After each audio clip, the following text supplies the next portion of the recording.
We're better than this. We have to treat each other better. Right now, frustrations are mounting after a string of shootings in Indianapolis. At least 9 people hit by gunfire in just the last 36 hours, and 4 of them are minors.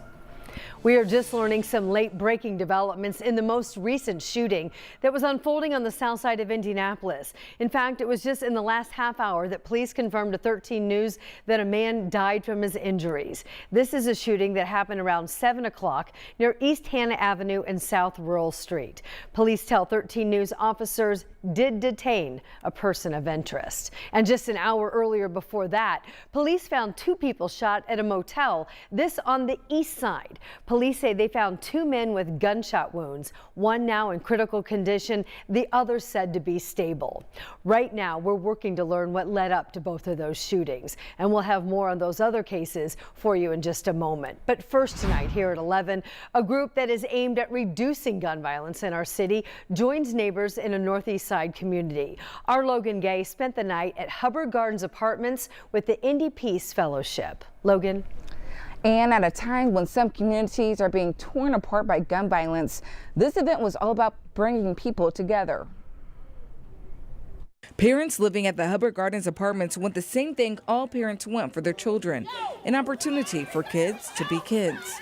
But they feel like that's not always possible. She asks to go outside every day, and sometimes I be like worried. Like I have let her go outside and she comes back good, but I don't want to have to worry about when she's going to the park and stuff by herself. A fear that Tanya Kirby says is heartbreaking. Even the parks now, the young kids, they can't go and play in them because of all this gang banging or whatever differences that they have. But Thursday that changed.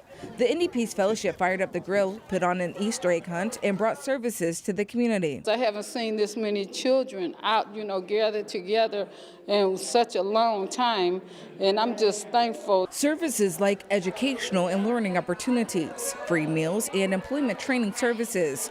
Lori Bohannon with Indy Public Safety Foundation says it's all about bridging gaps and creating a safer community. In our efforts in reducing gun violence, we connect the communities to these resources, bring them on site if possible, and just help them overcome the barriers and break down those barriers for them to be able to succeed and thrive. Neighbors say events like this are a good way to have important conversations. We have a lot of mental illness and is broken homes and things, and so these things bring us together to help the young people to talk, as well as the older, to help us come together to talk about our problems. If we get to know each other better, maybe we could love each other a little more.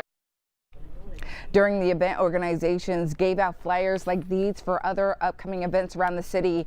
Events like this one for sexual assault awareness and this one for summer camp, day camp scholarships. You can find more information about them on our website, WTHR.com. Ann? Logan, thank you.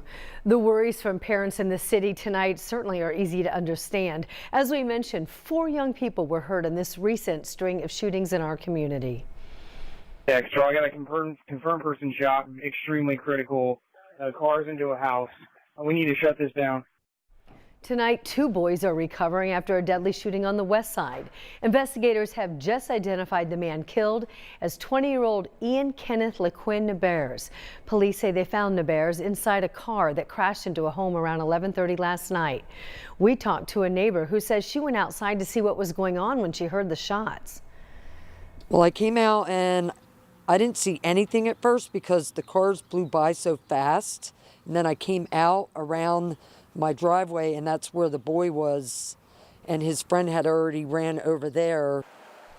Police say they believe the 2 boys were also hit in the car that crashed. They say the boys have not given officers any information on the shooting.